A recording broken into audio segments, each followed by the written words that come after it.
Boa tarde a todos. Estamos de volta aqui com o curso de mudanças climáticas e hoje o tópico desta aula é o efeito estufa, que eu dei uma breve introdução a vocês na primeira aula. Na primeira aula, vocês se lembram, nós cobrimos vários aspectos dos fatores que controlam o clima, a distribuição de continentes e oceanos, as cadeias de montanha, variação climática com altitude, as circulações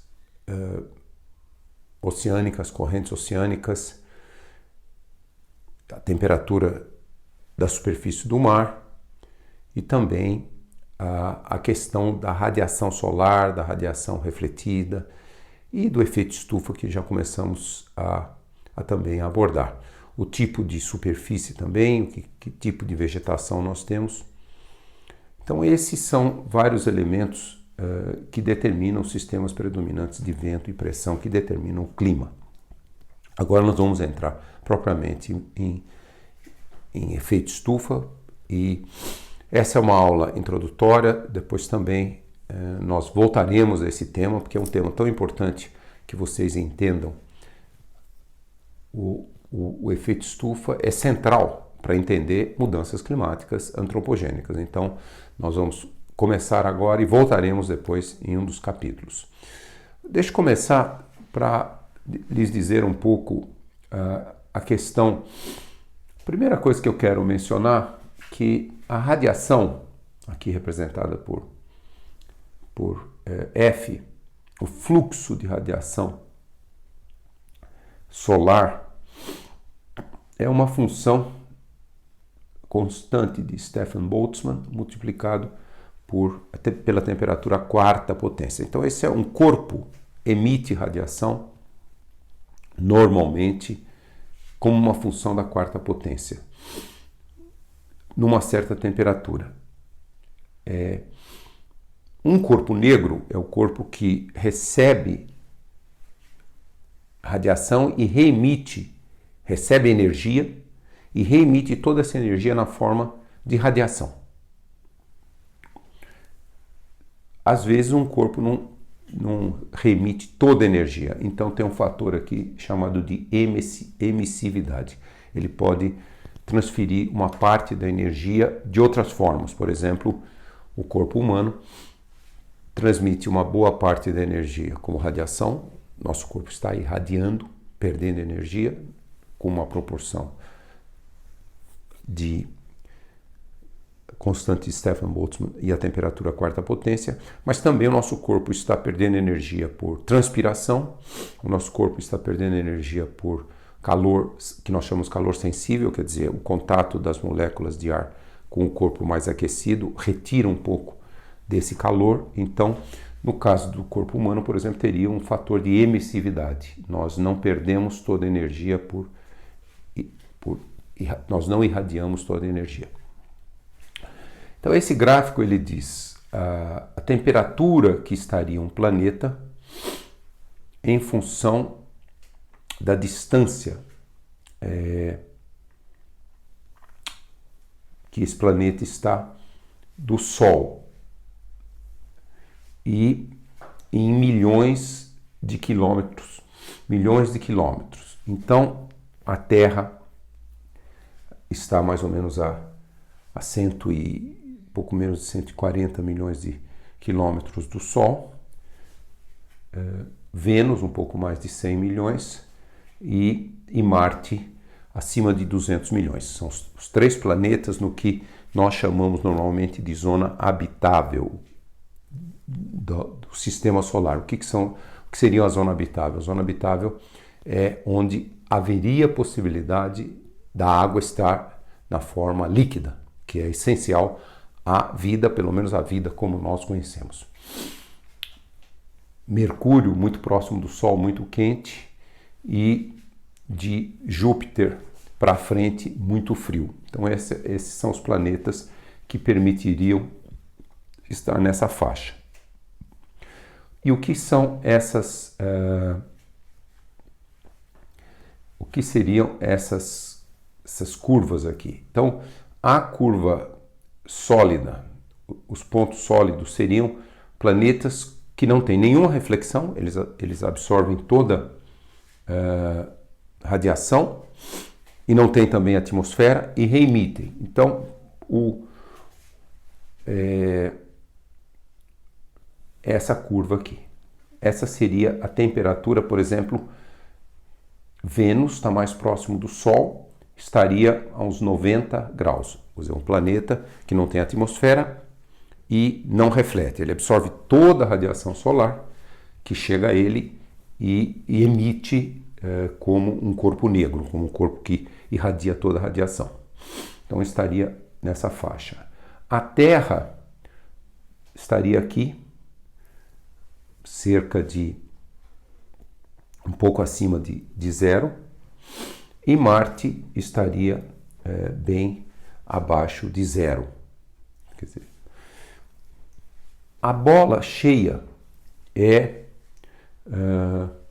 a temperatura efetivamente que acontece na superfície. E a bola aberta é quando você leva em consideração a reflexão, quer dizer, Vênus reflete muita energia solar, e a temperatura cairia de 90 graus para uma temperatura negativa, porque ele reflete muita radiação. Então a radiação que fica no planeta é pouca. Observem a Terra. A Terra, a temperatura estaria abaixo de zero. Na verdade, menos 18 graus. Então, se só a Terra recebesse radiação solar menos o que ela reflete, que é cerca de 30%, a temperatura da Terra seria menos 18 graus. E Marte seria também uma temperatura mais baixa ainda, cerca de menos 30, menos 40 graus. E por fim, o círculo cheio é a temperatura efetiva da superfície do planeta. A superfície do planeta. Então, o que vocês estão vendo? Uma enorme diferença, né? Em Vênus, a temperatura na superfície do planeta é 450 graus. A temperatura média na superfície da Terra é 14, 15 graus. E a temperatura na superfície de Vênus é muito próximo da temperatura que existiria se só refletisse a radiação, não tivesse atmosfera. Então, o que se deve a essa enorme diferença em Vênus, uma pequena, menor diferença significativa na Terra e quase nenhuma diferença em Marte? Então, vamos ver as diferenças que aparecem na figura anterior. Essa temperatura da superfície, Vênus 450, Terra 14, 15 graus, Marte menos 53 graus. Vênus tem um chamado efeito estufa descontrolado, runaway em inglês. Não há ciclo hidrológico em Vênus. Para remover o CO2 da atmosfera, Vênus tem acima de 80% da sua atmosfera é constituído de CO2. Nós vamos ver mais para frente. O CO2 é um gás poderoso de efeito estufa. E, portanto, a radiação solar entra em Vênus, ela tem muita dificuldade de sair como calor depois. Marte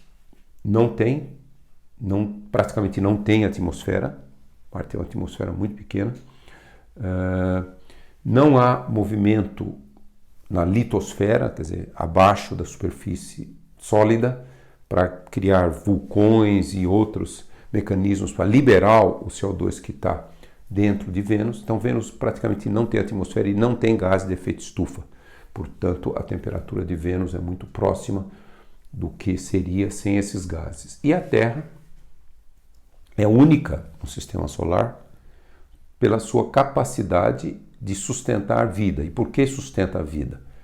Porque vocês lembram que sem o efeito estufa, que vocês vão ver um pouco mais agora para frente, a temperatura seria menos 18. Menos 18, abaixo de zero, os oceanos todos estariam congelados, a água nos continentes estaria congelada Podia até existir vida no fundo dos oceanos, mas seria certamente uma vida muito diferente do que nós conhecemos. O efeito estufa da atmosfera da Terra eleva de menos 18 até 14, 15 graus, e isso é o suficiente para, em boa parte da Terra, a água se encontrar na forma líquida. E também há na Terra o ciclo hidrológico, que também leva a água dos oceanos para os continentes através do transporte de umidade, dos mecanismos de criar chuva, e, portanto, essa água é totalmente disponível nos continentes e a água é o cerne da vida. Por que o nome que foi dado a esse fenômeno, esse efeito, lá atrás, no século XIX, começando até por Fourier, foi efeito estufa, ou em inglês greenhouse, né? Porque normalmente uma estufa, ela tem, pelo menos no século XIX, não tinham inventado o plástico, era tudo de vidro. Então, ela é fechada, a radiação solar entra, mas o vidro bloqueia a radiação térmica que quer sair. Então é um sistema que deixa entrar a radiação solar e dificulta a saída da radiação térmica, das ondas longas, como nós chamamos, os raios infravermelhos.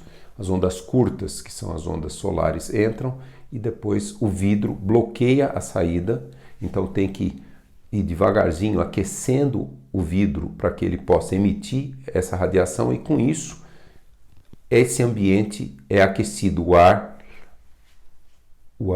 é aquecido, ele sobe, aquece o vidro e vai perdendo, mas nesse processo todo esse ambiente aqui se aquece. Então por isso uma semelhança, vamos dizer assim, qualitativa, não é exatamente quantitativa, que foi dado o nome desse efeito de efeito estufa. Vou mostrar para vocês vários slides que vão todos contar a mesma história, o que é o efeito estufa, de uma forma qualitativa e depois quantitativa. Então, a radiação solar chega na superfície da atmosfera, no topo da atmosfera, boa parte passa, uma parte é refletida, volta para o espaço, aí a radiação infravermelho, quer dizer, a superfície está aquecida, ela emite radiação, sigma, constante de Stefan Boltzmann, sigma vezes temperatura quarta potência, temperatura da superfície, e a atmosfera, algumas moléculas da atmosfera absorvem esse calor, essa radiação infravermelho térmica, aquece a atmosfera, elas reirradiam para baixo, e uma parte da radiação emitida, ela consegue sair, alguma parte atravessa toda a atmosfera e vai para o espaço. Então essa atmosfera, essa radiação infravermelho é que vai estar em equilíbrio com o que absorve da radiação solar, para o planeta manter um equilíbrio térmico. Uma outra também maneira, a maior parte da radiação solar atravessa a atmosfera, é absorvida pela superfície da Terra, aquecendo mais de 50%. Parte da radiação é refletida, tanto pela atmosfera como pela superfície. E parte da radiação infravermelho, que é o calor, refletida ou emitida, é refletida de volta ou absorvida pela camada de gás de efeito estufa, o efeito do aquecimento da superfície. Então, vamos dizer assim, uma atmosfera, se nós imaginarmos 100 km de altura, onde 100 km temos quase 100% dos gases que compõem a nossa atmosfera, nós temos 78% de nitrogênio, 21% de oxigênio, 0,93% de argônio e uma quantidade bem pequena de CO2, na verdade 0,38%. Hoje esse slide já está desatualizado, hoje nós já estamos com 0,41%. Depois nós vamos ver, nitrogênio, oxigênio, argônio não absorvem essa radiação térmica, eles não participam do efeito estufa, o raio médio da Terra, quase 6.400 quilômetros.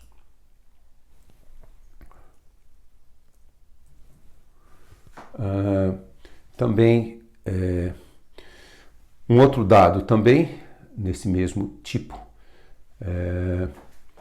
é o que nós chamamos a radiação solar, que chega, uma parte é refletida, uma parte é absorvida pela atmosfera, e depois nós temos a radiação terrestre, que é a emissão de radiação térmica pela Terra, e a contra-radiação, um outro termo, que é essa radiação térmica é absorvida por vários desses gases e ela é reemitida na direção da superfície, é isso que aquece a superfície. Os principais gases de efeito estufa, o CO2, peso molecular, o efeito dele, peso molecular é 3,7 vezes o carbono, mas o metano aqui é mais no sentido de que o efeito, esse gás tem um efeito estufa, tem uma propriedade de absorver radiação térmica 21 vezes maior que a propriedade de uma molécula de CO2, e o óxido nitroso, um outro gás poderoso de efeito estufa, tem uma propriedade de ser mais eficiente em absorver radiação térmica 310 vezes.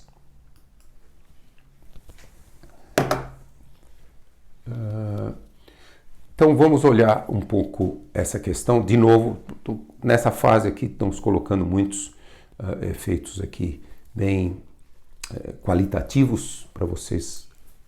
Então imagina que esse é o Sol, imagina que nós temos um astronauta lá no espaço e aponta um termômetro que mede a temperatura radiativa que o planeta está emitindo. Qual seria a temperatura da Terra observada por um astronauta, que é a medícia do espaço.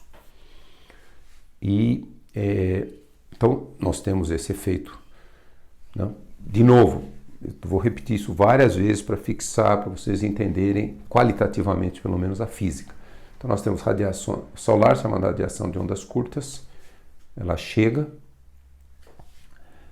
uma parte é refletida, uma outra parte, mais que 50%, aquece a superfície, e depois nós temos a transformação da radiação solar em radiação visível, que vai desde o ultravioleta, ondas curtas, em calor, radiação infravermelha, quer dizer, a Terra absorve radiação que vai do ultravioleta até o vermelho, e aquece, aumenta a sua temperatura. Então, essas ondas longas tentam sair para o espaço, e os gases de efeito estufa absorvem uma parte dessa radiação térmica que está sendo emitida pela superfície e reemitem, absorvem e reemitem. Uma parte volta para a superfície, é o chamado efeito estufa. Então, esse astronauta, o termômetro desse astronauta que olhasse para a Terra e medisse a radiação térmica emitida, seria menos 18 graus. A temperatura da superfície, novamente, é muito mais alta. Então, a temperatura do planeta é mantida pela radiação solar absorvida, que é incidente menos a refletida. Esse número é cerca de 240 watts por metro quadrado. Isso que é a energia solar que entra no sistema atmosfera, terra, oceanos, superfície. E esse número, de onde vem esse número menos 18 graus? E depois eu volto para dar uma explicação também, uma outra explicação. É a radiação de equilíbrio da emissão da radiação térmica pela Terra, de acordo com a lei de Planck. Stefan Boltzmann vezes temperatura quarta. Então, se nós fizermos que esse 240 watts por metro quadrado é igual constante de Stefan Boltzmann, temperatura a quarta, constante de Stefan Boltzmann está aqui, então T a quarta é igual a essa radiação 240 watts por metro quadrado, dividido pela constante de Stefan Boltzmann, faz a raiz, a quarta potência desse número, nós chegamos a 255 graus Kelvin, que isso, todas essas medidas são em termos de graus Kelvin, temperatura absoluta, não graus Celsius, e, portanto, 255 ou menos 18 graus. Mas a temperatura da Terra é 15 graus. Então, isso é principalmente devido a esse efeito desses gases, gás carbônico, vapor d'água, metano, óxido nitroso, ozônio e outros gases, que respondem pelo aquecimento. Então, deixa eu também agora entrar um pouquinho mais em detalhes aí para vocês entenderem exatamente, e eu vou repetir isso qualitativamente um número de vezes. A nível macroscópico, depois nós vamos entrar em nível microscópico, mas a nível macroscópico, sem atmosfera, vamos por a Terra, como eu já mostrei lá naquela primeira figura, sem a atmosfera. Então, e aqui tem alguns termos aqui que estão com símbolos em inglês, SW, short wave, ondas curtas, e LW, long wave, ondas longas. Então, se nós temos uma superfície de corpo negro que emite toda a radiação, então e eu já mostrei isso antes, quer dizer, se toda a radiação que desce, D é de downward, que está descendo, e SW, upward, e aqui é a radiação emitida pela superfície, constante de Stefan Boltzmann, temperatura da superfície a quarta potência. Então, se a gente colocar só esse equilíbrio entre ondas curtas e ondas longas, nós vamos chegar naquele número que eu já mostrei. A temperatura de equilíbrio desse sistema sem atmosfera é 255. Quer dizer, se a Terra não tivesse atmosfera e a radiação solar menos a radiação solar refletida, esse valor, que para a Terra é 240 watts por metro quadrado, não tem atmosfera e a superfície emite como corpo negro, a superfície desse planeta sem atmosfera, só um planeta sólido sem atmosfera, seria menos 18. A temperatura da superfície seria menos 18 graus. Mas, porém, a temperatura da superfície é 15, a temperatura lá em cima na troposfera, a alta atmosfera, é menos 60. Então, lógico que alguma coisa diferente está acontecendo. E a reemissão, quer dizer, um aprisionamento da radiação de onda longa, essa radiação é aprisionada e aumenta a temperatura da superfície. A emissão Terra-atmosfera é menor que a emissão da superfície devido à diferença de temperaturas. Então, se a gente tem, por exemplo, agora nós temos uma atmosfera, vamos chamar uma atmosfera homogênea aqui, toda com a mesma temperatura. Nós temos a temperatura da superfície e nós temos uma temperatura da atmosfera. Então, o que essa atmosfera está fazendo? Preste atenção que esse é um aspecto importante. A superfície está emitindo com sigma T da superfície a quarta potência. Mas agora nós temos uma atmosfera isotérmica, toda está na mesma temperatura. Então, essa atmosfera está emitindo para cima sigma T da atmosfera, temperatura da atmosfera a quarta, mas está emitindo para baixo, para a superfície, essa mesma quantidade, porque ela emite para todas as direções. Então, a diferença da radiação solar agora vai ter que equilibrar uma temperatura aqui na superfície, mas também tem que equilibrar uma temperatura na atmosfera.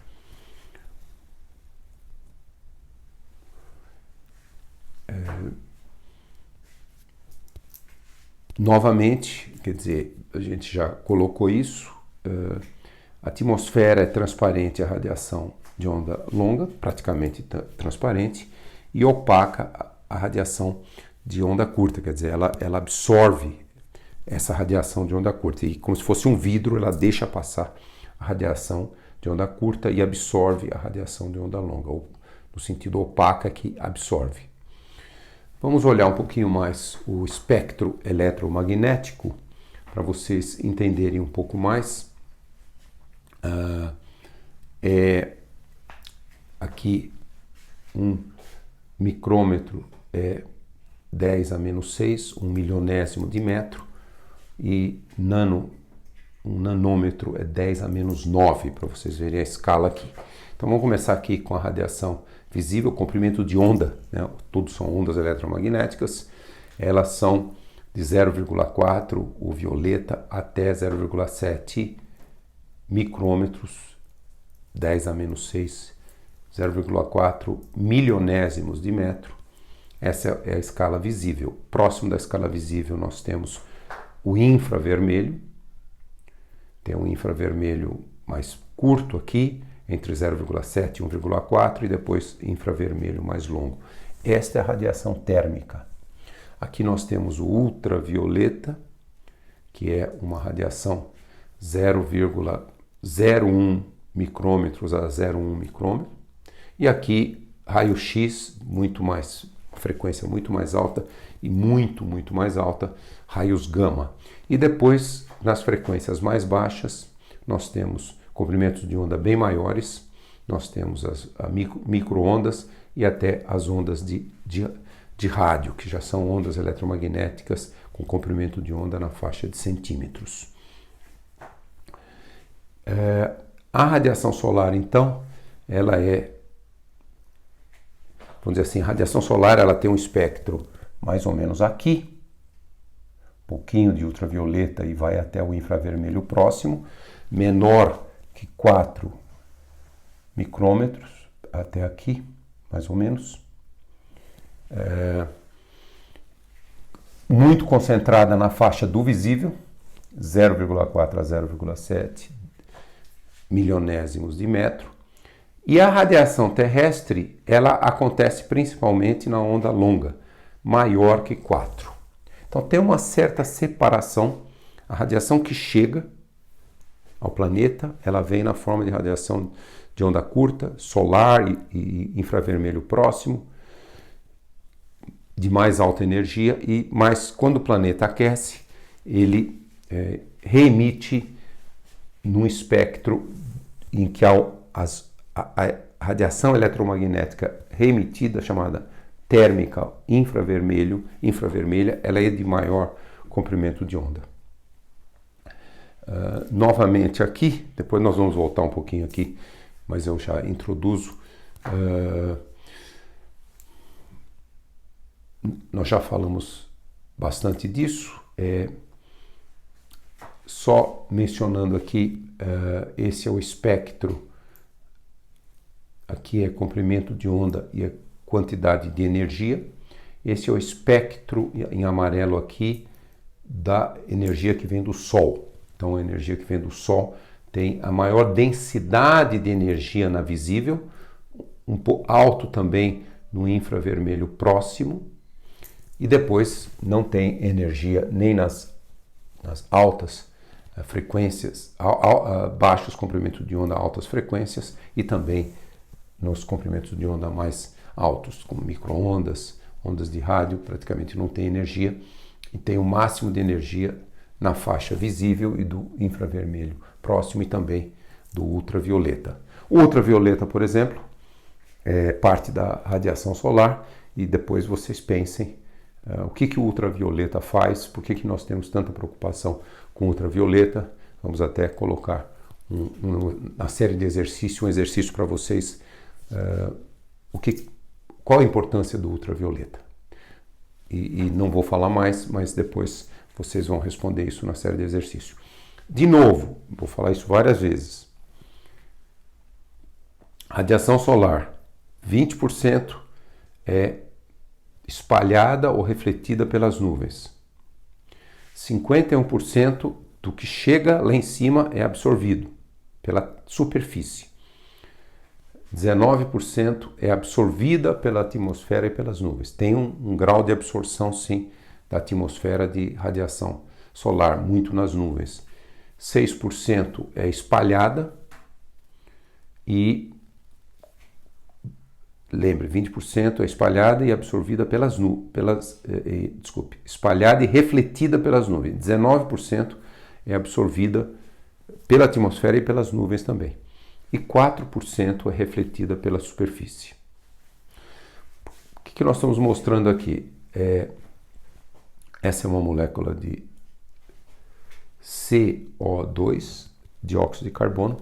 E o que nós estamos mostrando aqui é o seguinte, aqui nós estamos não olhando a macro escala, nós estamos olhando a escala quântica, a escala da física quântica, do nível molecular, do nível atômico. E o que isso está representando aqui qualitativamente? É que quando a Terra reflete a radiação infravermelho, então a Terra está emitindo aqui na faixa do infravermelho. Então a superfície está emitindo uma onda nessa faixa aqui do infravermelho. E essa radiação atinge uma molécula de gás carbônico, de CO2. Essa molécula vibra e ela absorve e vibra e depois ela vibra de novo e se livra daquela radiação. Em física quântica nós chamamos um quantum de radiação. Então ela, veja bem, recebe, vibra e depois vibra e se livra daquela mesma quantidade. Então receber é como se fosse um aquecimento e se livrar um resfriamento. Essa radiação, quando ela se livra, vibra e se livra, é a radiação que depois uma parte dela volta, que chamamos radiação, contra-radiação, volta e aquece a superfície. Uma outra maneira de enxergar isso, o efeito estufa, é aqui a emissão de radiação de corpos negros, vamos imaginar aqui corpos negros que emitem toda a radiação na forma de proporcional à quarta potência da temperatura. Esse é o espectro, então, aqui tem os comprimentos de onda, lembrem aqui o visível. Esse é o espectro do Sol. A superfície do Sol está quase a 6.000 graus Kelvin. Então, um corpo negro a 6.000 graus Kelvin emite com esse espectro aqui. A maior parte da radiação está nessa faixa do visível e do infravermelho próximo. Esse é o espectro de emissão de um corpo da Terra, um corpo que está a 255 graus Kelvin, menos 18 graus Celsius. Veja que grande parte da emissão desse corpo está no infravermelho, faixa aqui do infravermelho, entre 5 e, vamos dizer assim, entre 10 e 30 micrômetros. Vamos voltar aqui que eu quero mostrar. Aqui, nessa faixa aqui, entre 10 e 30. Nessa faixa aqui é onde está a maior parte da emissão da Terra. Agora vamos olhar aqui um percentual de absorção. Absorção tanto lá em cima na atmosfera, 11 quilômetros e acima, e absorção em toda a atmosfera, é o que chega no nível. Então, 100% significa tudo é absorvido. E veja que, felizmente, nessa faixa de altíssima energia, a molécula do oxigênio e também do ozônio absorve tudo. Por que isso é importante? Porque imagina se a radiação raio-x ou raios gama de muito mais alta energia chegasse na superfície. Não haveria vida. Não haveria vida. Isso também depois vocês pensam um pouquinho, quem sabe nós colocamos como exercício.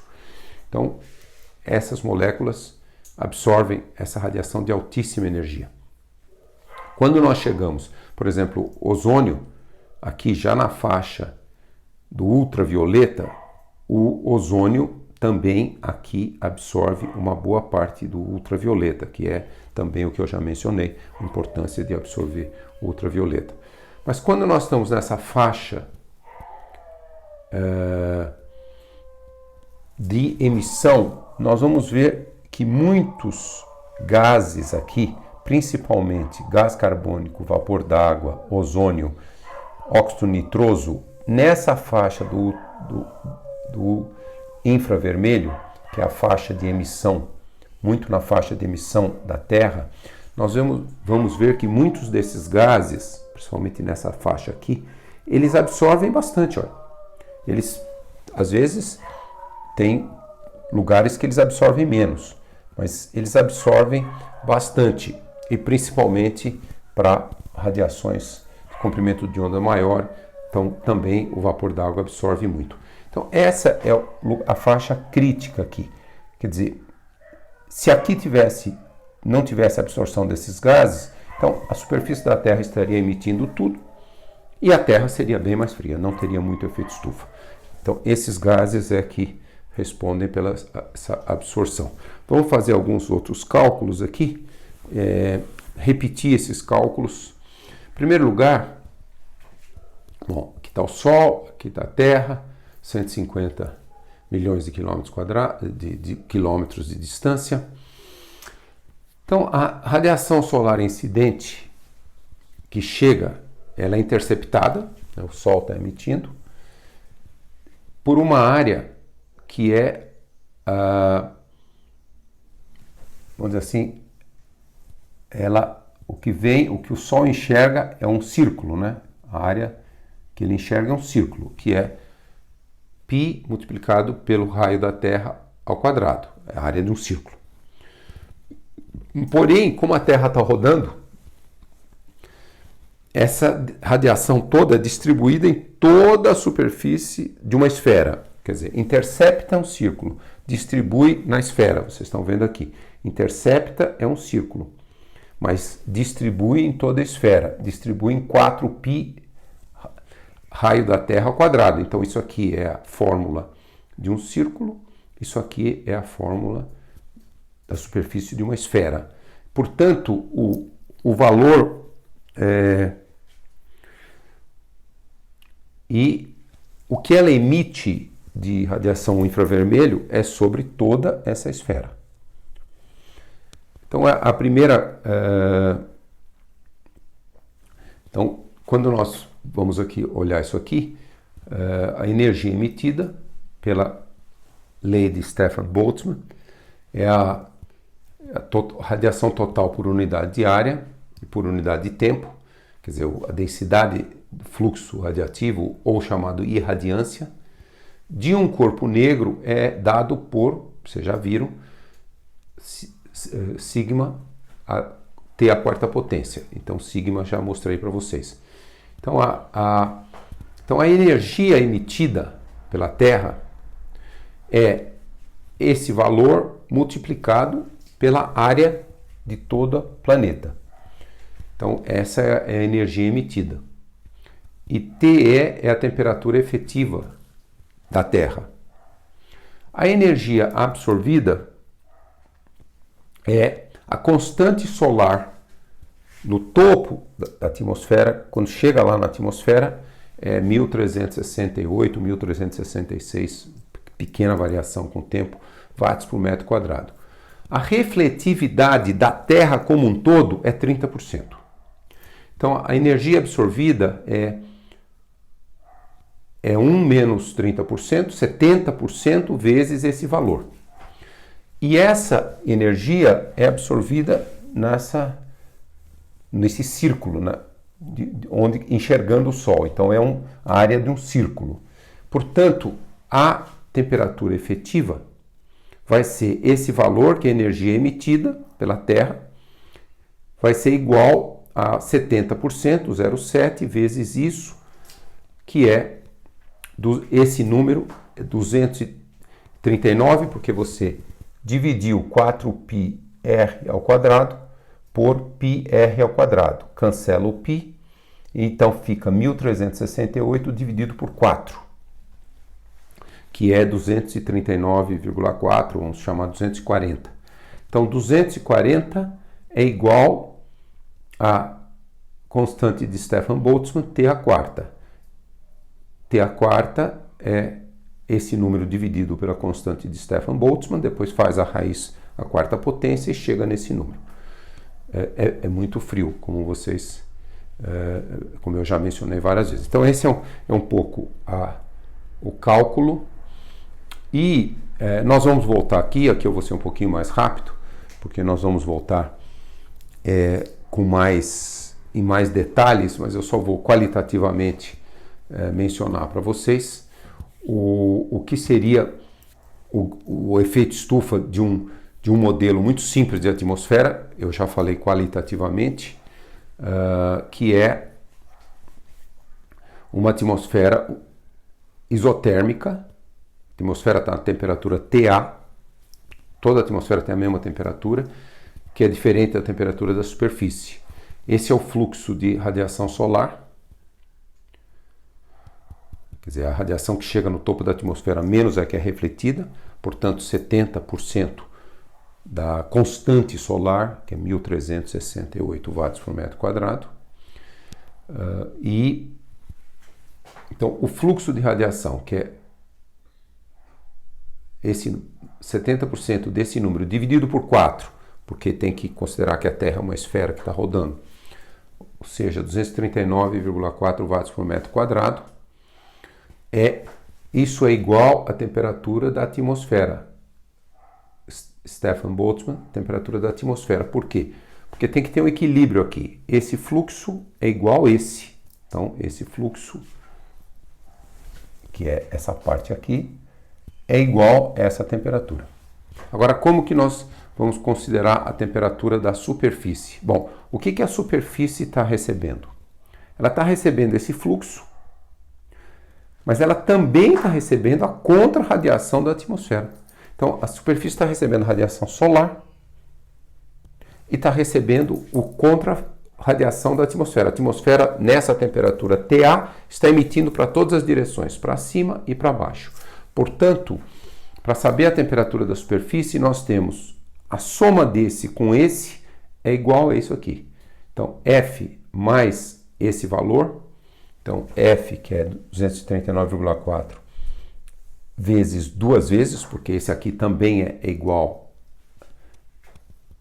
isso aqui é também 239,4, então duas vezes esse valor é igual à temperatura da superfície, a quarta potência, vezes constante de Stefan Boltzmann. Façam essa conta, a temperatura da superfície vai ser 303 graus Kelvin, ou seja, 30 graus Celsius. A temperatura da superfície não é 30 graus Celsius, mas é só um exemplo muito simples, que a temperatura da superfície seria 48 graus Kelvin mais quente do que a temperatura radiativa de equilíbrio. Essa que o astronauta estaria medindo do espaço. Esse 48 graus é o efeito estufa se a atmosfera fosse isotérmica e fosse só uma camada. Nós voltaremos a isso mais para frente. Vamos supor, então, nós vamos voltar, eu não vou entrar em todos os detalhes, mas imagina agora que a atmosfera tem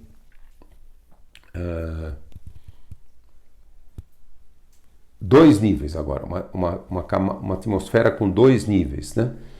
E então nós vamos ver uma atmosfera com dois níveis, tem que fazer essas contas, nós vamos fazer com mais detalhes no capítulo sobre efeito estufa, mais para frente, mas o que a gente vai ver é que esse fluxo solar F, a temperatura dessa camada superior aqui é F, aí nessa camada do meio tem F solar,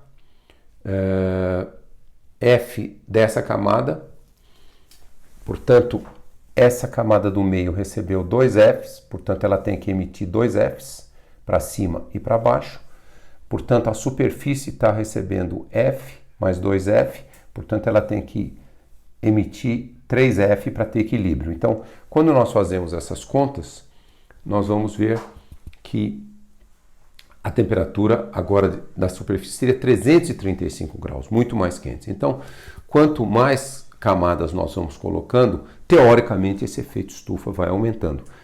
Por exemplo, no limite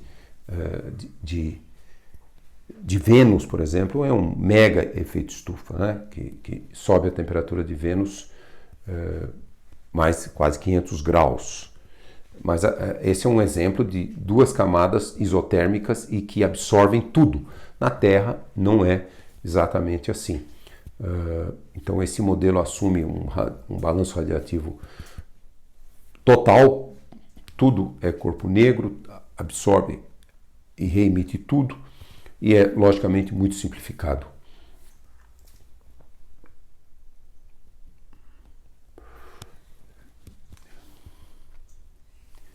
Os modelos mais realistas, voltando, eles têm que levar em consideração que cada camada da Terra emite e absorve e reemite respeitando os gases que ali estão. Você vê que tem gases que absorvem bastante numa certa faixa, mas depois deixam passar, essas são as janelas. Então é muito importante levar tudo isso em consideração. Quer dizer, há janelas onde a radiação passa, que ali os gases não estão atuando. Então não é um gás que absorve toda a radiação térmica que chega a ele. E olhando de novo um pouco isso aqui, essa é a curva de radiação solar. Curva no topo da atmosfera, a curva de radiância, o espectro de radiância, quer dizer, a quantidade de energia, watts por metro quadrado, por unidade de comprimento de onda. Aqui nós vamos ter a curva do corpo negro a temperatura de 6.000 graus, que é praticamente o que vem do Sol, e vocês veem que a curva no topo da atmosfera ela é bem parecida, mas não é idêntica. O que chega aqui não é exatamente idêntico ao corpo negro, mas é muito parecido, que é o tracejado. Já a curva de radiação solar na superfície ao nível do mar, ela já é bem diferente, já tem bem menos radiação aqui. Quer dizer, essa diferença aqui entre essa curva e essa já é a radiação em cada faixa absorvida pela atmosfera.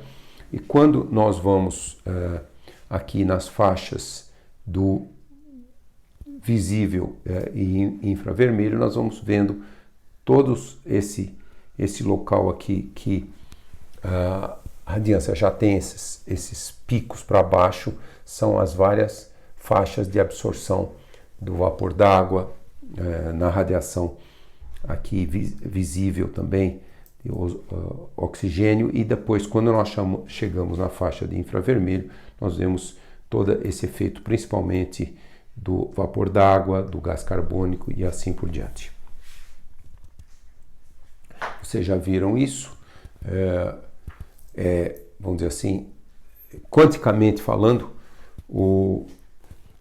a radiação ela responde a dois fatores, a vários fatores, mas vamos dizer assim, na faixa do infravermelho, quando uma molécula vibra ou rotaciona, ela tem um movimento de rotação ou de vibração, é a faixa onde a radiação infravermelho térmica vamos dizer assim, quase que um efeito mecânico. A radiação chega e ela causa uma rotação ou uma vibração. Por exemplo, isso é bastante diferente de como os átomos emitem e absorvem radiação visível. A radiação visível ela é emitida e absorvida na esfera eletrônica. São os elétrons circulando em volta do núcleo que eles pulam de camadas. Então, quando eles pulam de camadas, eles absorvem certas faixas do espectro visível. Então, essa é uma diferença da física quântica importante. Já esse movimento de rotação e vibração é o que emite e absorve radiação térmica. Então, os comprimentos de onda é como se eles já fossem comprimentos de onda que chegam só na molécula. Quando tem que ser muito pequeno, ele chega na camada eletrônica, o visível, o ultravioleta. Mas quando os comprimentos de onda já são bem maiores, eles são muito maiores que a distância eletrônica. Eles já são de uma distância que conseguem interagir. A física quântica que explica isso, mas de uma maneira simplificada, mecanicamente, com a molécula que absorve esse quantum de energia e vibra ou rotaciona. Aqui, muito rapidamente, nós vamos voltar também, são as vibrações moleculares e nós vamos ter assim, por exemplo, a molécula do vapor d'água aqui, só para lhes dar uma ideia, ela tem esse movimento que o oxigênio estica para cima e as duas moléculas de hidrogênio esticam para baixo, um esticamento, vamos dizer assim. A outra o oxigênio vai para cima e as duas vão para cá, elas entortam para dentro. E por fim, um outro mecanismo que o oxigênio vem para cá, o átomo do oxigênio, e a do hidrogênio vai para cá e a outra vai para cá, também é um esticamento. Esses são os modos principais que a molécula do vapor d'água absorve radiação infravermelha. E para a molécula do CO2 também há vários desses modos. A molécula de CO2, diferente da molécula do vapor d'água, que ela tem esse ângulo, né? Ela não é na mesma direção. A molécula do CO2 é toda alinhada. Então nós temos os movimentos de vibração, são o C vai para cima, os dois O vêm para baixo. Tem também esse movimento simétrico, que as duas moléculas vão na mesma direção. E tem também esse movimento que essa molécula vai para o fundo, essa molécula vai para o fundo e essa molécula vem para cá. E tem também um outro esticamento que é um O vai para cá, o C vai para cá e o O vem para cá. Então vocês veem vários movimentos, desses 4, 3 absorvem radiação. E nós vamos voltar a esse assunto. Esse que é simétrico não absorve radiação. Para absorver radiação, a vibração tem que ser assimétrica. E aqui aparece isso, quer dizer, esse modo que é absolutamente simétrico, ele não absorve radiação infravermelha. Esses são os 3 modos que absorvem radiação infravermelha. De novo, só essa ilustração para vocês verem o que acontece e de fato, se vocês prestarem atenção nessa animação, essa molécula está rotacionando, veja que ela rotaciona e ela vibra. E essas 3 vibrações que eu mencionei, elas estão todas inseridas dentro dela. Às vezes o O vai um pouquinho para cima, desculpe, o carbono vai um pouquinho para cima, os 2 hidrogênios, os 2 oxigênios vêm para baixo. Tem outras que um vai para frente, outro vai para trás. Aqui não dá para ver bem isso, porque não é tridimensional. E, ao mesmo tempo, também ela está rotacionando. Esses são os vários modos. O nitrogênio e o oxigênio, por que eles não absorvem na faixa infravermelha? Porque eles têm, basicamente, N2O2, né? 78%, 21%, o argônio quase 1%. Então, esses gases, que são os predominantes na nossa atmosfera, eles só têm o modo simétrico, eles só podem fazer só esse modo. 2 moléculas só, não são 3. Então, a maioria dos gases de efeito estufa, elas têm um número ímpar, porque é a que permite essas vibrações assimétricas e também o oxigênio. Então essa é um pouco da razão da física quântica. Os gases, o gás, também o argônio, os átomos de argônio, ele não vibra, não tem nenhuma absorção. O CO2 e o vapor d'água têm esses modos não simétricos e eles absorvem e emitem radiação infravermelha. E há outros gases com concentrações bem menores do que o gás carbônico e o vapor d'água, o metano, o óxido nitroso e também o ozônio, que são muito importantes. Eles são gases com uma quantidade muito menor, mas são muito importantes também. Portanto, assim, um sumário disso é mais gases de efeito estufa na atmosfera, mais radiação infravermelho é absorvido na superfície e a superfície é absorvida na atmosfera e a superfície fica mais quente. Então, essa física é tão elementar, é tão sólida. Quem descobriu isso primeiro? Isso foi sugerido já no século XIX, primeiro o grande matemático Fourier, matemático francês, fez uma sugestão olhando para a atmosfera, olhando para as temperaturas da superfície. Ele foi o primeiro que fez a sugestão, isso na segunda década do século XIX. Física quântica não tinha sido descoberta, nem se sabia ainda a química, o que era gás carbônico, o que era vapor d'água. Se sabia, logicamente, que tinha vapor de água, mas não se conhecia. A química estava sendo o início do desenvolvimento da química. Mas ele viu essa propriedade da superfície estar mais quente, e daí que vem o greenhouse, né, o efeito estufa, de uma estufa de plantas. O físico-químico sueco Arrhenius foi o primeiro que realmente mediu, porque a química já tinha sido desenvolvida, já se sabia naquela época exatamente o que era o gás carbônico, e um produto da combustão. Não se conhecia ainda a física quântica, isso tudo que eu mostrei para vocês, mas se conhecia o gás carbônico como um produto da combustão. E ele fez um experimento em 1896, o resultado publicado em 1896, que foi o primeiro grande experimento científico que demonstrou o efeito estufa, que foi, ele pegou uma caixa, colocou uma fonte de radiação infravermelha, uma fonte térmica que estava emitindo radiação infravermelha, colocou CO2, gás carbônico, e do lado de cá ele colocou um sensor. E ele emitia radiação infravermelha e ele foi aumentando o nível de gás carbônico na caixa e via que diminuía a radiação que chegava. Ele aumentava a quantidade de gás carbônico, diminuía. E foi aí que ele concluiu que o gás carbônico, ainda sem saber a razão exata por que uma molécula de gás carbônico tinha essa propriedade, mas ele simplesmente calculou, foi aumentando a concentração e foi calculando quanto era o efeito de absorção de radiação infravermelho.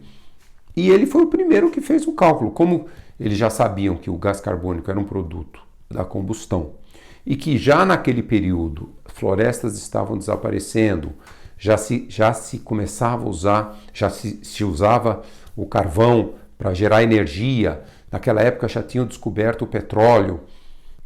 Então ele mesmo imaginou que a quantidade de gás carbônico na atmosfera estaria aumentando.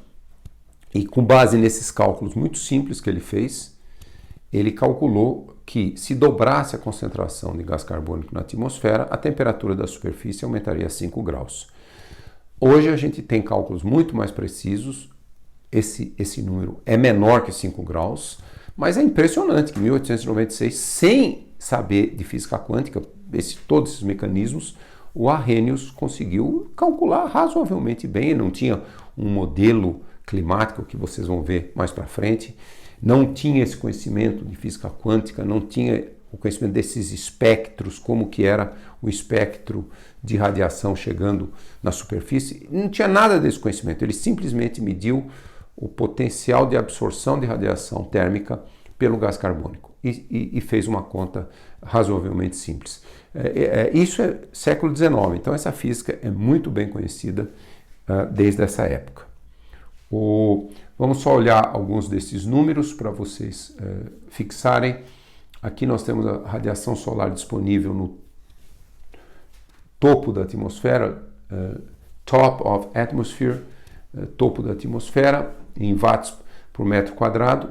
Isso aqui é fevereiro de 2019 e nós temos aqui o inverno e o verão, e vocês veem esses níveis aqui de radiação.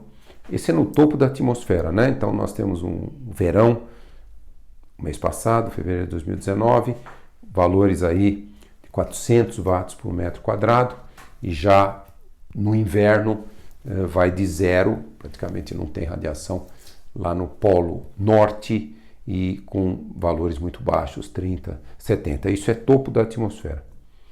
Aqui nós temos a radiação solar absorvida pelo sistema, o que é absorvido, e então nós já vamos ver uma variação muito grande, maiores valores de radiação absorvida em cima das regiões oceânicas com pouca nuvem, portanto pouca reflexão.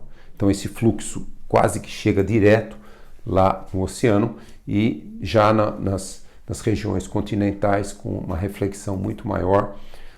Por exemplo, a reflexão, quanto que um oceano reflete de radiação solar, da radiação solar que chega no oceano, quanto ele reflete? Em média, 5, 6%. Quanto que um continente vegetado reflete? 10 a 25%. Então, lógico, e também tem muito mais nuvens em cima de um continente, principalmente nessa época de verão. Quando a gente olha uma região como essa, que é inverno, mas absorve muito pouco, muito menos. Por quê? Porque não tem nuvem, então, e porque reflete, o deserto chega a refletir até 30%. Então, portanto, está numa faixa de absorção menor, por exemplo, do que lugar que tem uma absorção maior, porque a reflexão aqui chega a ser 30% da areia do deserto, e aqui entre 10% e 20%. Aí, isso era a radiação solar. Então aqui nós temos a radiação emitida de onda longa. Logicamente nós vamos ter uma radiação maior emitida. Os oceanos são mais quentes, eles estão emitindo mais radiação, e desertos também emitem. Aqui na Austrália, o verão na Austrália, temperaturas muito altas. Aqui mesmo que seja inverno no Saara, temperaturas, Arábia, são os lugares que emitem. E aqui nós temos muita nebulosidade, então diminui muito a quantidade de radiação emitida pela superfície. Aquilo é emitida durante o dia, isso aqui é emitida durante a noite, é um sinal bem parecido. Esse é só uma certa repetição daqueles cálculos que nós fizemos, com um pouquinho mais de detalhe. Nós vamos voltar a isso. Lembre-se, a constante solar 1.366 watts por metro quadrado. Isso seria uma atmosfera com uma única camada. E cálculos realmente muito simples. Esse seria topo da atmosfera, constante solar dividido por 4, porque intercepta um círculo, distribui na esfera, menos a refletividade, 30%. Isso é igual, essa conta aqui, o que chega, é igual à temperatura emitida por essa camada. E aí na superfície nós temos isso que chega, mais isso aqui, que é isso aqui, é igual à temperatura da superfície. Portanto, a temperatura da superfície é 2 vezes sigma a temperatura de equilíbrio, temperatura radiativa de equilíbrio, aqueles 255 graus. Se nós temos 3 camadas, nós já fizemos esse cálculo também, nós vamos voltar, vocês vão ter que exercitar isso. É a mesma coisa, essa camada aqui de cima é o que chega solar, menos o que é emitido pela camada 2, temperatura da camada 2. Essa camada aqui é o que chega solar, essa camada do meio, mais o que vem da camada de cima, menos o que ela emite. E na superfície nós temos o que chega lá de cima, menos o que chega dessa camada, equivale ao que ela emite. Fazendo essas contas, então, a temperatura da superfície aqui é 3 vezes sigma T de equilíbrio, é o 255 à quarta potência. Então, quando você for pondo camada, veja que esse número está aumentando. E se a gente generalizar isso, com a atmosfera com N camadas, então é quarta potência, raiz à quarta potência de número de camadas mais 1 multiplicado por aquele número do 255 graus. Então, nesse modelo de camadas isotermais, todas a mesma temperatura, tudo funcionando como corpo negro, quer dizer, absorve tudo o que recebe e reemite em todas as direções, a temperatura, quanto mais camadas, muito maior seria a temperatura da superfície em relação à temperatura de equilíbrio radiativo. E, por exemplo, se a gente pensar quatro camadas, 4 mais 1, 5, raiz a quarta potência de 5, dá 1,49 vezes 255, 382 ou 109 graus Celsius. Logicamente, não estamos... se a atmosfera fosse isotérmica e todos absorvesse tudo, reemitisse tudo, nós não teríamos condição de continuar aqui, porque estaríamos acima do ponto de evaporação da água, né? Toda a água oceânica, a maior parte da água oceânica viraria vapor d'água, e se essa água virasse vapor d'água, o que acontecia? Um efeito parecido com o de Vênus. Não chegaríamos tanto a Vênus, mas teria uma quantidade tão grande de vapor d'água que a temperatura seria muito maior. Voltando um pouquinho, a gente já mostrou isso, mostramos de novo só para fechar essa parte, que então do 100% que chega lá em cima de radiação solar, aquele 1.368 watts, dividido por 4 para distribuir a radiação que é interceptada por a superfície do planeta, um círculo numa esfera, 240 watts por metro quadrado. Então, 25% é absorvido, 25% é refletido pelas nuvens, 5% é refletido pela superfície, 45%, isso aqui está variando, mas na verdade o número melhor é 51%, é absorvido pela superfície. E aí nós temos, isso aqui é visível, isso aqui é infravermelho, 29% em relação a esse número. 29% de 240 watts por metro quadrado são os processos atmosféricos, o calor sensível, o aquecimento direto de parcelas de ar pela essa temperatura mais alta da superfície, e também a energia gasta para a evaporação da água, o calor latente, e aí essa superfície emite até mais do que o Sol, veja aqui, 104%, quer dizer, ela emite mais do que 240 watts por metro quadrado, mas a atmosfera contra-emite uma quantidade muito grande, 88, então fica esse balanço, a diferença de 88 para 104, 16%. Então, quando nós somamos isso aqui e esse 16%, nós temos essa radiação que a superfície está emitindo.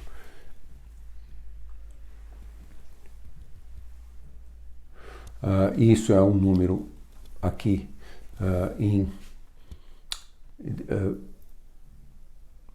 um número em watts por metro quadrado, daquela 340, o que chega lá em cima, menos a reflexão, chega a 238, 239 watts por metro quadrado, e 168 watts por metro quadrado é absorvido na superfície, 30 reflete na superfície, e esse 30 que reflete, que eu mencionei anteriormente, que o oceano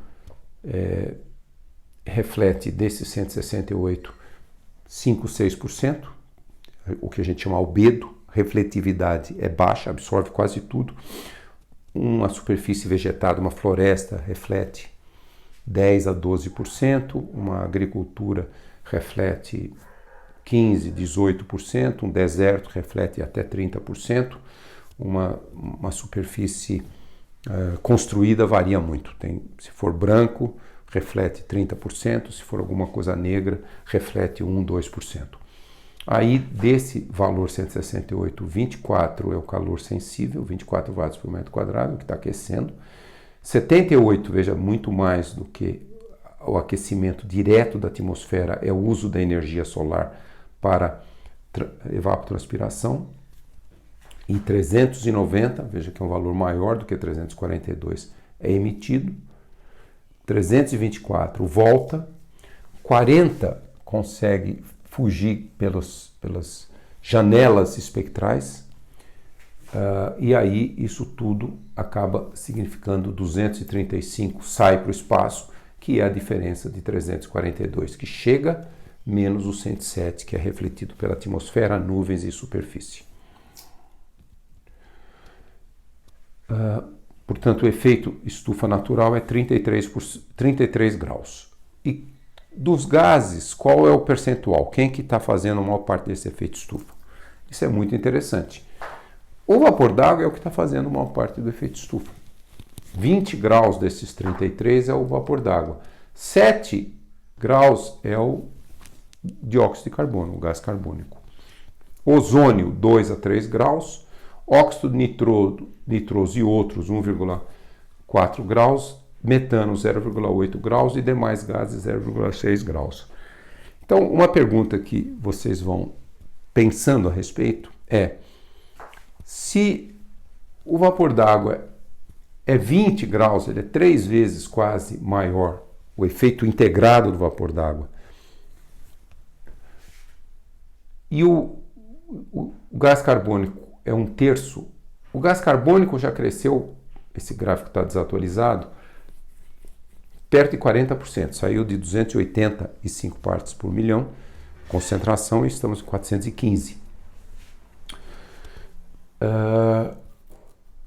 Por que todo mundo só fala de gás carbônico, de metano, de óxido nitroso? Por que não falam do vapor d'água? Não é o vapor d'água o principal gás de efeito estufa? Por que se fala tanto a Convenção do Clima, todo mundo quer reduzir gás carbônico, óxido nitroso, que vem muito da agricultura, metano, que vem da agricultura e vem também da exploração de petróleo e vários outros gases? Por que só falam disso? Por que não falam em vapor d'água? Pensem que isso vai ser uma questão para vocês.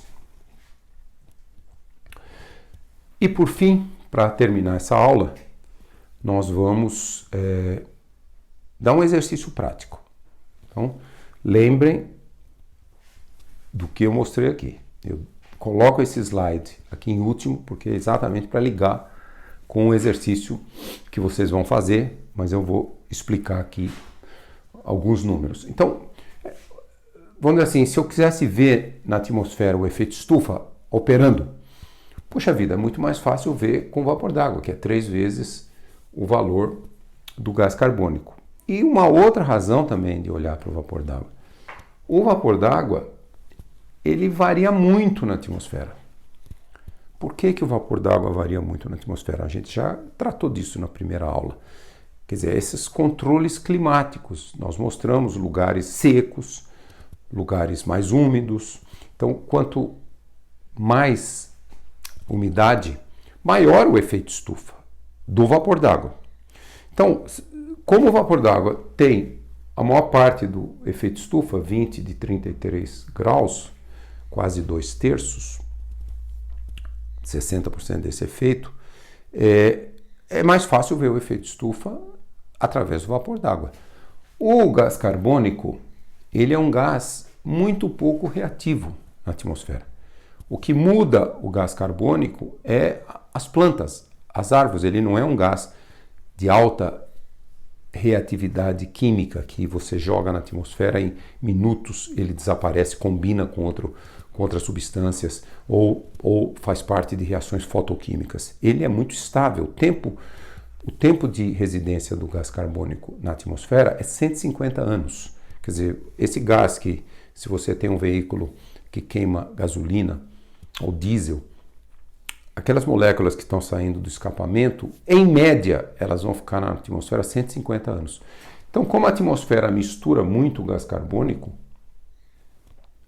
esse gás está aí bem misturado. Então, é mais difícil você enxergar no dia a dia o efeito do gás carbônico, porque a concentração é muito uniforme. De mês para mês, varia muito pouco. Já o vapor d'água, não. Se você vai para uma região polar, tem pouco vapor d'água. Se você vai para os trópicos, tem muito vapor d'água. Como ele exerce esse papel de quase 2/3, então esse é um fator principal de enxergar. Então nós vamos tentar enxergar o efeito estufa olhando o vapor d'água. Então como que nós vamos fazer isso? Isso é um exercício da lista de exercícios que vocês vão fazer. Eu quero que vocês façam para alguma estação do Espírito Santo. Pode ser Vitória, São Mateus, onde vocês conseguirem dados. Vocês vão olhar nos dados e vocês vão enxergar o efeito estufa. Mas aqui eu vou mostrar um outro exemplo. O efeito estufa em operação, comparação do esfriamento à noite em 2 cidades tropicais do Brasil. E eu acho que vai ficar muito claro para vocês o efeito estufa. Então vamos lá. Quais são essas 2 cidades? Teresina, capital do Piauí, e Manaus. Então vamos primeiro olhar aqui as temperaturas máximas em Teresina. Vejam que estação chuvosa são parecidas. Depois na estação seca, uma enorme diferença de temperatura máxima. Teresina bem mais quente do que Manaus. 36 graus em outubro, Manaus, máxima temperatura em setembro, 33. Veja que elas estão muito próximas, 3 graus, 12, 5 graus, estão muito próximas. Ambas tropicais, na mesma faixa tropical e todas com a mesma altitude, então não descontamos aqui o efeito de altitude, então se fosse montanha esse número seria muito diferente. E vamos olhar aqui também, estão na mesma faixa latitudinal, recebendo mais ou menos a mesma radiação solar, pelo menos no topo da atmosfera. E na primavera, máximas temperaturas, mínimas temperaturas muito mais frias do que Manaus. Temperatura mínima em Teresina. Olha a diferença. 20,5, 23, são 2,5 graus, isso chama atenção. Então, na mesma faixa de latitude, na mesma altitude, por que é tão mais frio? A temperatura mínima nessa época do ano é tão mais fria em Teresina. Então, vamos começar a olhar um pouco isso aqui, principalmente nessa faixa aqui, setembro a novembro. E aqui, umidade relativa. Qual é a umidade relativa em Manaus? Veja bem, umidade relativa é mais baixa de Manaus em agosto, setembro, na época seca de Manaus, nós estamos falando aqui em 76%, 77%. Olha a umidade relativa em Teresina nessa mesma época. Menos 60%. Vejam a diferença de umidade relativa. O que significa isso? Menos umidade, menos vapor d'água na atmosfera. Então nós estamos na mesma faixa tropical. As 2 cidades não sofrem grandes advecções, transportes de ar frio, efeito de frente fria, que você podia dizer, não, uma dessas cidades é mais fria no inverno, por exemplo.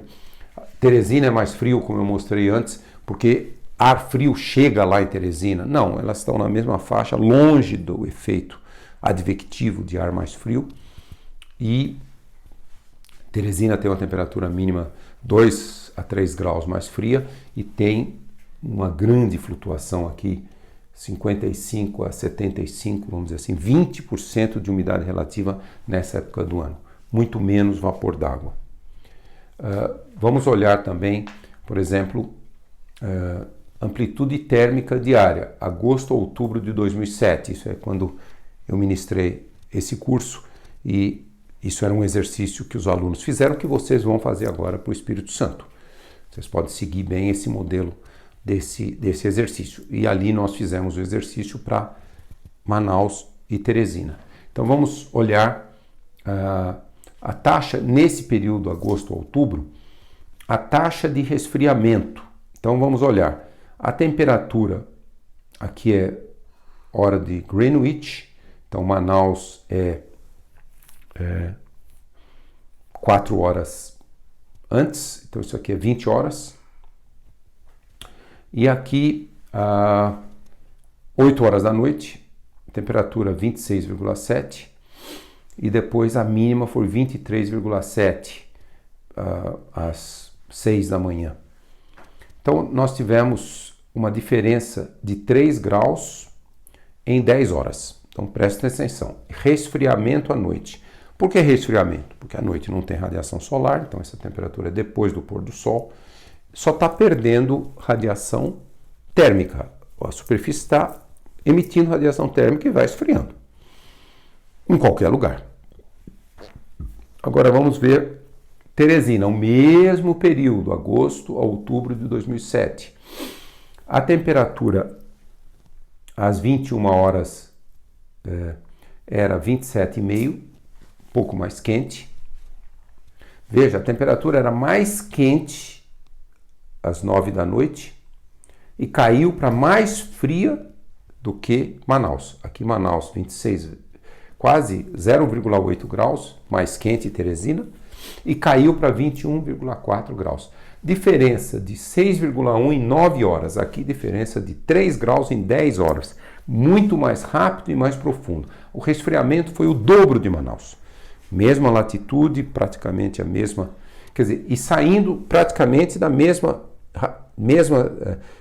temperatura noturna, quer dizer, o sol já não tem mais nada a ver com isso. Nós eliminamos um efeito, por exemplo, pode ser que numa época do ano Teresina tem menos nuvem, recebe mais sol, quer dizer, aqui é só à noite, nós estamos só olhando o resfriamento noturno. Por que isso? Então, vamos olhar a umidade, né? Ali eu tinha mostrado para vocês umidade relativa muito mais seco nessa época do ano em Teresina. Mas aqui vamos olhar a umidade absoluta, que é gramas de vapor d'água por quilograma de atmosfera, de ar. Vejam os números aqui durante o dia para Manaus. Praticamente não varia da noite para o dia. Manaus só tem 3 pontos aqui. As medidas são 8 da noite, 8 da manhã e 2 da tarde. Essa estação meteorológica não mede umidade nesse horário aqui, que é o meio da madrugada, 2 da manhã. E isso aqui reproduz aqui aquela gráfico para vocês compararem. E vejam aqui a umidade em Teresina, muito menor e com uma grande variação até durante o dia. E então é essa a explicação. Quer dizer, Teresina tem 4 gramas por quilograma a menos, 5 na verdade, 14 para 18, por exemplo, nessa faixa da noite aqui, uma enorme diferença de umidade. Se nós olharmos aqui o das 8 da noite aqui, o que é 9 da noite aqui, por causa aqui nós estamos falando de Greenwich, então Manaus 8 da noite é 9 da noite em Teresina. Então olha a diferença, 5,2 gramas por quilograma, muito menos vapor d'água. 5,2 em 19, nós estamos falando 25% menos vapor d'água. Então, esse 25% menos quantidade de vapor d'água, esse gás está fazendo muito menos efeito estufa. Então, isso aqui é água precipitável, que é uma outra maneira de olhar umidade. A água precipitável é se você pegar toda a umidade da coluna atmosférica e converter em milímetros de água. Quanto tem de água ali? Então, nós vamos ver a quantidade na coluna toda atmosférica de Manaus, em torno de, nesse horário, 48 milímetros. Se você conseguir condensar todo o vapor d'água da coluna, você tem 48 milímetros, 5 centímetros de água, variando muito pouco, e aqui você tem 31 milímetros. Veja a enorme diferença, é esta diferença, e esse número aqui, até melhor do que a umidade à superfície, ele está dando toda a umidade na coluna. Então vejam que Manaus tem 17 milímetros de água na coluna, equivalente, do que Teresina. Quem que está fazendo o efeito estufa? São essas moléculas. São as moléculas de vapor d'água. Então, é esse efeito estufa do vapor d'água que impede que Manaus esfrie muito. Esse gás retém a radiação, reirradia para a Terra. E em Teresina tem muito menos vapor d'água, menor efeito estufa, consideravelmente menor. Lembra daquele número que, em média, o vapor d'água responde por 20 graus dos 33 graus de efeito estufa do planeta como um todo. Então, aqui é uma prova concreta, porque escolhemos cidades na mesma faixa latitudinal, que não recebem influência, por exemplo, de vento frio, de frentes frias ou de advecção de vento frio. É totalmente um processo radiativo. A perda de energia à noite, principalmente o resfriamento, é radiativo e emite radiação para cima. Então, está aqui a prova bastante concreta de que nós, de fato, estamos falando de que o efeito estufa é muito importante, muito significativo, e vocês enxergam e sentem o efeito estufa na própria pele. O exercício vai ser para vocês fazerem um estudo similar para alguma estação no Espírito Santo e encontrarem essa prova vocês mesmos do impacto do efeito estufa no resfriamento noturno. Paramos por aqui a aula do efeito estufa. Nós voltaremos também no capítulo 2, mas já no capítulo 2 vamos entrar em alguns detalhes a mais. Então, a próxima aula nós vamos cobrir então a evidência das mudanças climáticas em complementação ao que o professor Wagner já passou para vocês. Até a próxima aula.